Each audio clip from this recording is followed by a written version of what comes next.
right now. Pittsburgh's best sports show is about to begin. Call us or tweet us. We got things to talk about on the Ireland Contracting Nightly Sports Call. All right, thanks a lot, Ken, and thank you for tuning into the Ireland Contracting Nightly Sports Call. I'm Rich Walsh. You can give me a call tonight, 412-575-2600.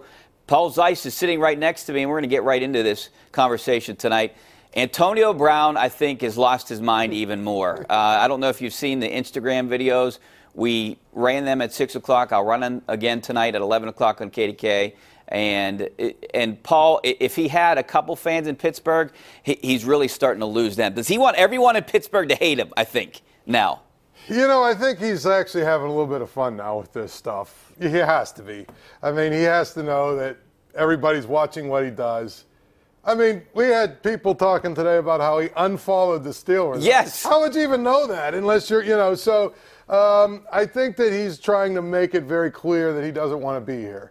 And so he's doing everything in his power to troll fans, to create outrage, but also, I think some of his teammates in that locker room probably are laughing along with him, but probably there are some, and that's the problem, that don't find this very amusing at all, don't find his act funny, and we're tired of his act, Art Rooney spoke the other day, and it's pretty clear he's tired of this act. So to me, it looks like a guy that just wants to try and do everything in his power to make himself so toxic that they have to trade him.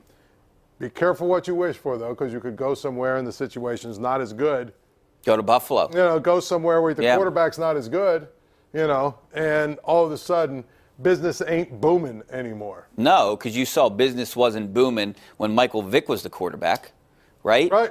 I think Ben Roethlisberger, I know there's a debate there who made who, but I think Ben Roethlisberger has a lot to do with Antonio Brown's success. Yeah, absolutely. Of course he does. I mean, you play with a quarterback like that, it's going to, it's going to help your numbers and everything. But I think the other part of it is the system that he plays in, the organization structurally, and the fact that you've got a great quarterback and other weapons around you. It's set up for him to be a star. Now, what if he goes somewhere where they've got a bad quarterback or a bad offensive line so the quarterback doesn't have time to throw it, and they don't have anybody else to take the pressure off Antonio Brown? Now, all of a sudden, teams are bracketing him and do all that stuff, and he's not getting the yards and the numbers he's getting. How quickly do you think he's going to be happy there?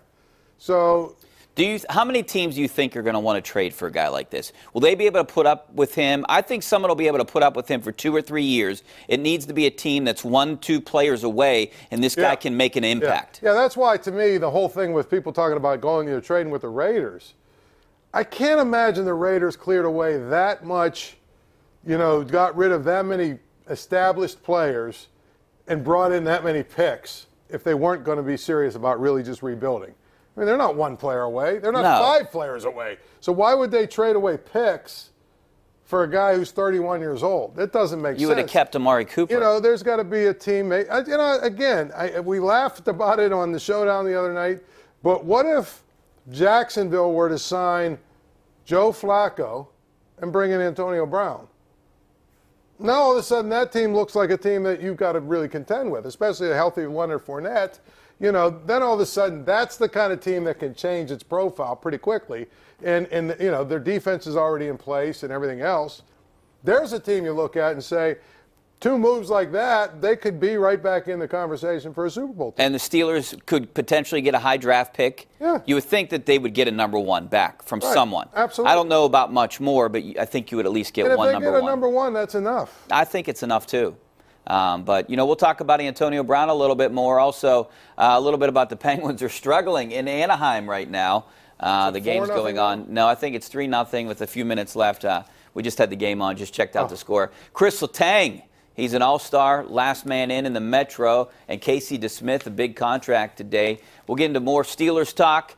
And anything else you want to talk about, give us a call. Pirates signed Corey Dickerson and also Keona Kella today. Avoided arbitration, 1-year deals with both of those guys. All right, we'll back in a couple minutes right here on the Ireland Contracting Nightly Sports Call. The Ireland Contracting Nightly Sports Call is brought to you by Ireland Contracting, Pittsburgh's #1 home exterior expert in roofing, siding, windows, and gutters.